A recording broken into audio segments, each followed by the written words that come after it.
levaria para casa uma pessoa que matou os pais, ou que abusa de crianças, ou deixaria essa pessoa no meio de crianças. Não, nós não aceitaríamos isso. Igualmente, Deus nunca se aproximará de um homem que ama o pecado e despreza a vida santa. Dessas pessoas, Deus está distante. Não vos ponhais em julgo desigual com os incrédulos, diz o Senhor, porquanto que sociedade pode haver entre a justiça e a iniquidade? Ou que comunhão de luz com as trevas? Que harmonia entre Cristo e o maligno? Ou que união do crente com o incrédulo? Que ligação é entre o santuário de Deus e os ídolos? Porque nós somos santuário do Deus vivente. Como ele próprio disse, habitarei e andarei entre eles, serei o seu Deus e eles serão o meu povo. Por isso, retirai-vos do meio deles, separai-vos, diz o Senhor, não toqueis em coisas impuras, e eu vos receberei, serei vosso pai, e vós sereis para mim filhos e filhas, diz o Senhor Todo-Poderoso. Ainda que sejamos crentes, se estamos vivendo uma vida de impureza, nossa relação com o Senhor está interrompida. Eis que a mão do Senhor não está encolhida, nem surdo seu ouvido, mas as vossas iniquidades fazem separação entre vós e o vosso Deus, para que ele não ouça. Não gozamos mais de sua companhia. Sua mão é contra nós em todas as áreas de nossa vida.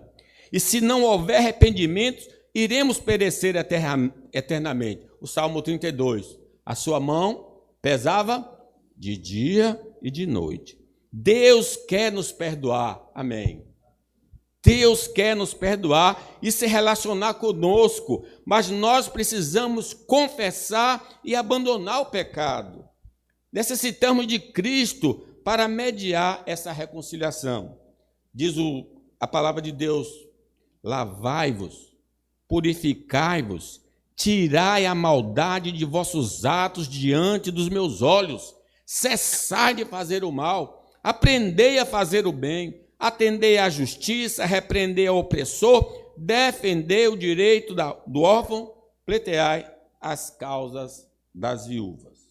Por isso ele convida todos nós, se estamos afastados dele, vinde, pois, ainda que vossos pecados sejam como escarlata, eles se tornarão brancos como a neve. Ainda que sejam vermelhos como o carmesim, se tornarão como a lã. Se quiserdes e me ouvirdes, comereis o melhor desta terra. Mas se recusardes e fordes rebeldes, sereis devorados à espada, porque a boca do Senhor o diz. Então Deus está nos convidando para a vida e não para a morte. Em segundo lugar, meus irmãos, a conversão do rei Manassés era necessária, pois vivia em infidelidade para com Deus. Agora é um pecado específico dele. Leamos o 3? Porque... Está passando aí? Não dá para ver, né? Pois tornou a edificar os altos que Ezequias, seu pai, havia derribado.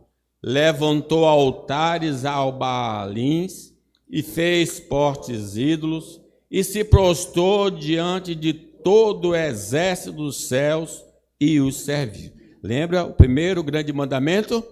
Não terás outros deuses diante de mim.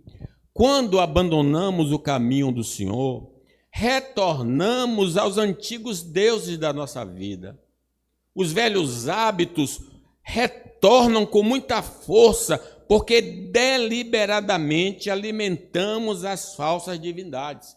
Ele conta uma ilustração de que quando o espírito maligno sai de um homem, a casa fica toda arrumada.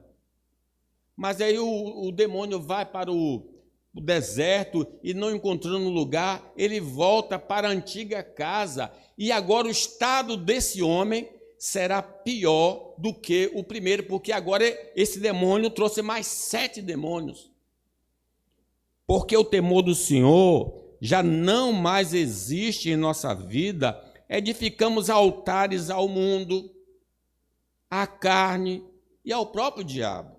Abandonamos a palavra de Deus, as obras da carne se manifestam em nossa vida e passamos a ouvir a serpente e não a palavra do Senhor. Vamos nos levantar e correr para Deus, porque Ele é rico em perdoar. Ele vai tirar os trapos velhos do pecado e nos vestir de justiça e santidade. É o filho pródigo. Pequei contra os céus e diante de ti. Já não sou digno de ser chamado teu filho. Mas como é que o pai o trata?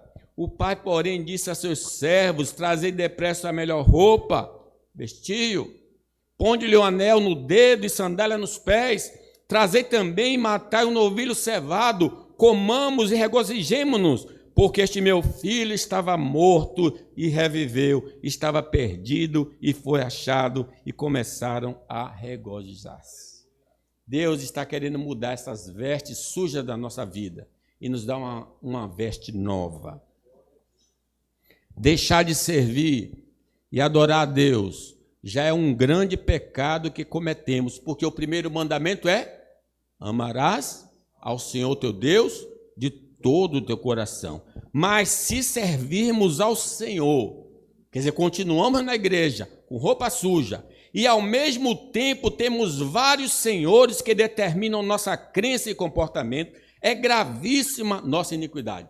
Quer dizer, eu continuo professando a fé, mas trago os outros ídolos para junto de mim. Isso é gravíssimo. Deus não aceita se relacionar conosco se somos politeístas, adoramos vários deuses. Deus não aceita, Ele quer ter uma relação monoteísta com a gente, é um casamento monogâmico. Não existe nenhuma possibilidade de adorarmos a Deus se temos atração por qualquer divindade imaginária. Ninguém pode servir a dois senhores, porque ou há de aborrecer-se de um e amar o outro, ou se devotará a um e desprezará o outro. Não podeis servir a Deus e as riquezas. Quando estamos pela estrada da infidelidade ao Senhor, podemos facilmente identificar pela presença visível em nossa vida de objetos que representam essas falsas divindades, porque o texto fala de postes ídolos. O que é um poste ídolo? É uma representação do Deus.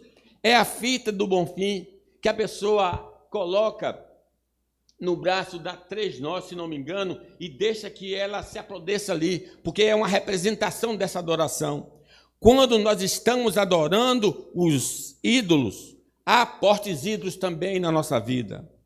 Se vivemos na imoralidade, estamos vivendo, servindo a deusa Afrodite ou Vênus do antigo, dos gregos,